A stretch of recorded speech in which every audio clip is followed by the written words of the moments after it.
Hello aspirants, father of Telangana అని పిలుచుకునేటటువంటి professor Jayashankar sir జయంతి ఈరోజు.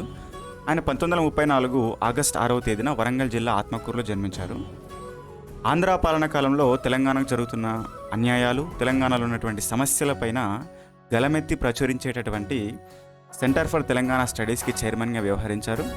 అదేవిధంగా ఆయన జీవిత కాలంలో 1969 తొలి దశ ఉద్యమంలోను, 1996 తర్వాత జరిగినటువంటి మలిదశ ఉద్యమంలోను, అదేవిధంగా ఆంధ్రప్రదేశ్ అవతరణ కంటే ముందు ఏదైతే ఇక్కడ జేఎన్ చౌదరి, ఎంకే వల్లూడి పరిపాలనా కాలంలో, బూరుగుల రామకృష్ణరావు కాలంలో ఉన్నటువంటి ఈ ముల్కీల వివాదాల విషయంలో అక్కడ జరిగినటువంటి నాన్ ముల్కీ గోబ్యాక్ ఉద్యమం కావచ్చు, ఇడ్లీ సాంబార్ గోబ్యాక్ ఉద్యమం కావచ్చు, వీటన్నిటిలో కూడా తనదైనటువంటి పాత్రను పోషించి అహర్నిశలో కూడా తెలంగాణ కోసమే ఆయన జీవితాన్ని అర్పించినటువంటి వ్యక్తి ప్రొఫెసర్ జయశంకర్ సార్. ఆయన రచనలు మనం చూస్తే తెలంగాణ రాష్ట్రం ఒక డిమాండ్, తలడిల్లుతున్న తెలంగాణ రాష్ట్రంపై విస్తృత అంగీకారం అంటే అలాంటి రచనలు ఎన్నో చేశారన్నమాట. అదేవిధంగా ఈరోజు కేసీఆర్ సార్ కూడా తెలంగాణ ఉద్యమంకి రావడానికి, ఇదంతా జరగడానికి, తెలంగాణ రాష్ట్రం యొక్క ఏర్పాటు జరగడానికి కూడా బేస్గా ఉన్నటువంటి వ్యక్తి ఇక్కడ ప్రొఫెసర్ జయశంకర్ సార్ అని చెప్పొచ్చు.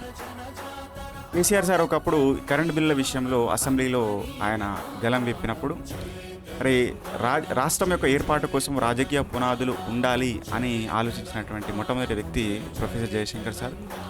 అప్పుడు కేసీఆర్ సార్కి ఈ తెలంగాణలో ఉన్నటువంటి సమస్యలు, జరుగుతున్నటువంటి అన్యాయాల గురించి పూర్తిగా వివరించి ఆయన మోటివేట్ చేసి తెలంగాణ ఉద్యమంలోకి వచ్చే విధంగా, ఉద్యమాన్ని నడిపించే విధంగా ఆయనను మోటివేట్ చేశారనమాట.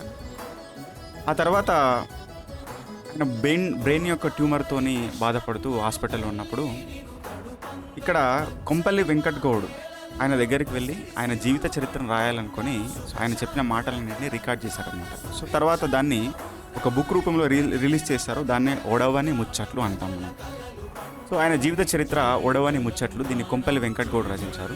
అది ఆయన జీవిత చరిత్ర అయినప్పటికీ మనకు కనిపించేది మొత్తం కూడా తెలంగాణ రాష్ట్రం గురించి అందులో. ఇది దీనికి సంబంధించినటువంటి అంశము. ఆ రకంగా తెలంగాణ రాష్ట్రం యొక్క ఏర్పాటులో తెలంగాణ ముద్దుబిడ్డ అయినటువంటి ప్రొఫెసర్ జయశంకర్ సార్ పాత్ర అనేది ఎంతోగానో ఉన్నది.